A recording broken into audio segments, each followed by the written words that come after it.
పత్రికల్లో వచ్చే ప్రతిదీ కూడా నిజాలే గనక అయ్యే పని అయితే నారాసుర రక్త చరిత్ర అని రాశారు. తర్వాత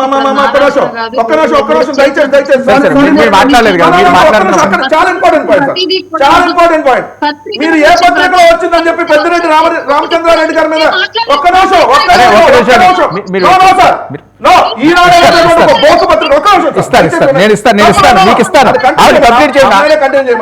మీతో మాట పెద్దిరెడ్డి రామచంద్రారెడ్డి గారి మీద ఒక ఈనాడు అనేటటువంటి ఒక గాలి పత్రికలో పెద్ద బ్యాన్ రేట్ తెల్లారి పవన్ కళ్యాణ్ ఎందుకు విచారణ చేపట్టాడు? మీరు ఏం మాట్లాడినా వాళ్ళు మాట్లాడలేదు, మీకు నేను ఇస్తాను. చెప్తారు, మీరు రాసుకోండి. అన్నిటి మీద నిజాలు కాదు. ఒక్క నిమిషం ఏంటండి, మీరు మాట్లాడినంత సేపు ఆవిడ మాట్లాడలేదు. ఆవిడ మాట్లాడి నేను ఇస్తాను మీకు. మాట్లాడండి మాట్లాడండి. అరే ఒక నిమిషం అండి, మీరు వెయిట్ చేయండి. మీకు ఇచ్చాను, ఆయన మాట్లాడి మీకు ఇస్తాను. వెయిట్ మీరు వెయిట్ చేయండి, మీరు మాట్లాడండి అరుణ గారు. సార్ పేపర్ లో రాసే ప్రతిదీ కూడా నిజాలు అయ్యే పని అయితే ఇప్పుడు గత 5 ఏళ్లలో జరిగినటువంటి అన్నింటి మీద ఒక లైఫ్ టైం సరిపోదు సార్ ఎవరికి కూడా ఎంక్వైరీలు చేయడానికి కానీ ఆ స్కామ్ లో ఆ దరిద్రం అంతా కూడా పేపర్ లో రాసే ఏదైనా ఉంటే దానికి సంబంధించి లోకల్ నాయకులు ఎంక్వైరీ చేసుకుంటారు, లోకల్ అధికారులు ఎంక్వైరీ చేసుకుంటారు, వాళ్ళు చూసుకుంటారు. అందులో వీళ్ళ వైసీపీ వాళ్ళు ఎవరైనా బాధితులుగా ఉంటే వెళ్ళి కంప్లైంట్ చేయమని చెప్పండి, దాని మీద కూడా యాక్షన్ తీసుకుంటారు డెఫినెట్ గా.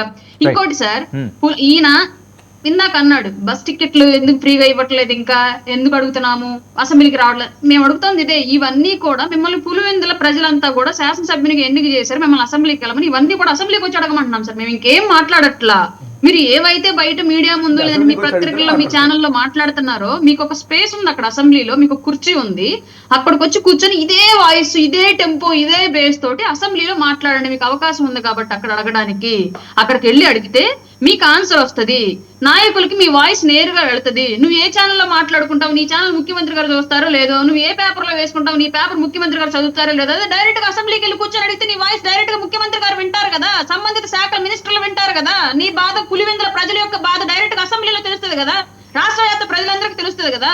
పులివెందుల ప్రజలు గెలిపించింది అసెంబ్లీలో కూర్చొని మా కోసం నువ్వు మాట్లాడు, పరిపాలన చెయ్యి, ఈ నియోజకవర్గానికి కావాల్సిన అభివృద్ధిని అంతా అక్కడి నుంచి తీసుకురా అని చెప్పడానికి. అంతేగాని మీడియా ముందు పేపర్ ముందు కూర్చొని మాట్లాడాలి. మీడియా ముందు పేపర్ ముందు ఎమ్మెల్యే ఎందుకు? అక్కడ జగన్మోహన్ రెడ్డి ఎమ్మెల్యే అక్కర్లా, వెంకటరెడ్డి అధికార ప్రతినిధి చాలు.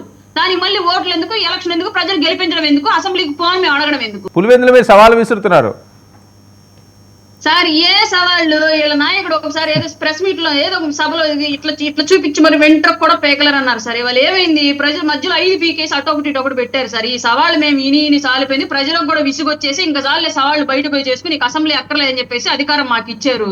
అయినా పందా మార్చుకోకుండా అదే సవాళ్ళు చేస్తా ఉన్నారు. అంటే దీని అర్థం ఏంటి? ఉన్న 2 ఒకటిలో ఒక్కొక్కటి లేపేసి ఇంకొకటి ఒకటే ఉంచండి అని చెప్పేసి నెక్స్ట్ ఎలక్షన్ చెప్పడం ఇండికేషన్స్ ఎప్పటి నుంచి అది?